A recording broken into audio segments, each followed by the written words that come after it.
I know many of us hoped not to still be fighting this deadly pandemic 9 months after it revealed itself. Way back in March and April, many Americans and those abroad had visions in their heads of somewhat a normal summer, or after that, a normal fall, and then eventually maybe a not so bad winter.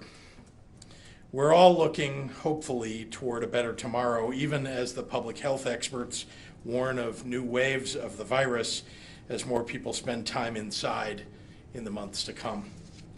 We all want this to be over, but we need to gird ourselves for winter because it's not over yet. Neither has winter come, nor is the pandemic over.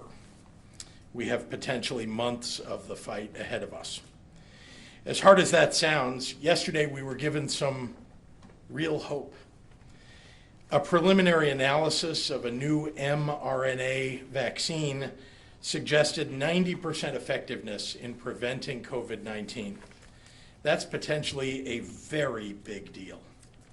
It proves not only that an effective vaccine might be on the horizon, but also that the multiple vaccines that use this new spike protein technology attacking the part of the virus that helps it latch on to human cells are on the right track. There are more trials ahead to determine if there are safety concerns, if the vaccine offers protection to those with prior COVID-19 exposure, if it protects against severe COVID-19, and if its effects on human immunity lasts an appropriate amount of time. But the news yesterday was potentially a very good sign of things to come. And as I've said in weeks past, we stand ready in Illinois to build the appropriate logistics chain to distribute vaccines to our state's residents. In the meantime, we're locked in a struggle with this virus as winter approaches. Today, I want to focus on COVID-19 hospitalizations. Across the state, the majority of our regions are seeing far higher rates of hospitalizations for COVID-19 than they ever did last spring. Outside of Cook and the Collar counties, much of Illinois' communities are experiencing the worst surge that they've seen yet. Region 1, northwestern Illinois, has nearly doubled where it was at its COVID-19 peak of hospitalizations in late May. In southern Illinois, Region 5 has more than doubled its hospitalization peak from the spring in late April. In central Illinois, Regions 2 and 3 have seen a 2.5 and a 3.2 times increase in hospitalizations, respectively, from their spring peaks in early April. And Region 6, East Central Illinois, has now surpassed 3.5 times its spring hospitalization rate. Even where things are not as awful, things are still bad. Region 4, the Metro East, and Region 7, Will and Kankakee counties, are running just above the worst that they saw in the spring, with no sign of slowing. Regions 8 and 9, the Collar counties, are close behind. Though still below their spring highs, things are close and they're increasing. Only Regions 10 and 11, suburban Cook and Chicago, remain a fair distance behind their worst hospitalization peaks in the spring by about half, but we're seeing concerning trends in suburban Cook County. Statewide, we're now averaging more than 4,200 patients with COVID-19 in the hospital.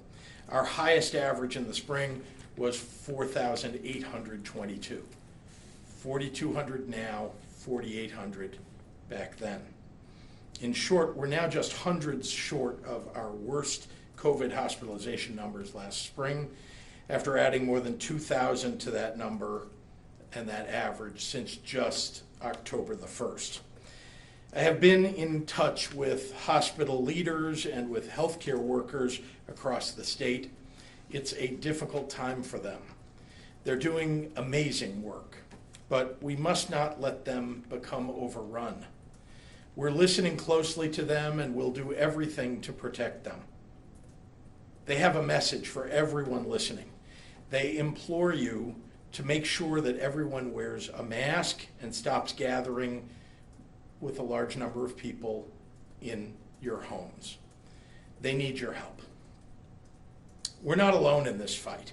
The nation is in a precarious place right now in this pandemic, and just as other states here in the Midwest and across the nation are imposing stricter measures to keep people safe, we are too.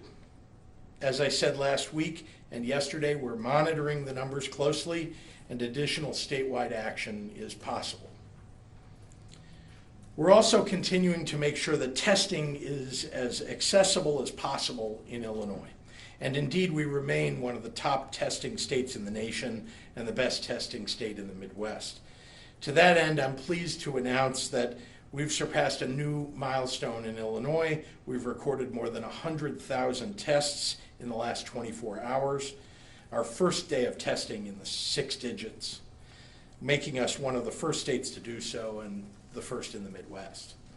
We know there's a renewed demand for testing statewide as positivity rates rise, so we're making every effort to keep building out our testing infrastructure, and this is a critical milestone in that endeavor.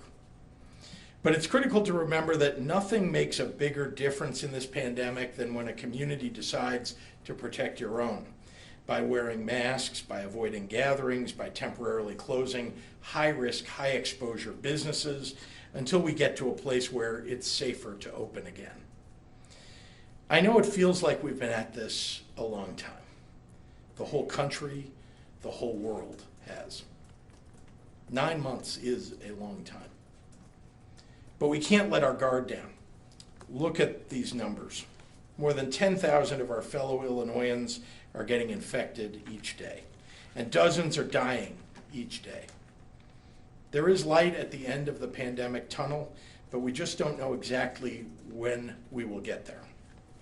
So let's use the best tools that we have in the meantime: local enforcement, masks, distance. Stop having social gatherings for a while, and get your flu shot. Let's make a renewed effort to keep each other safe as we enter this holiday season.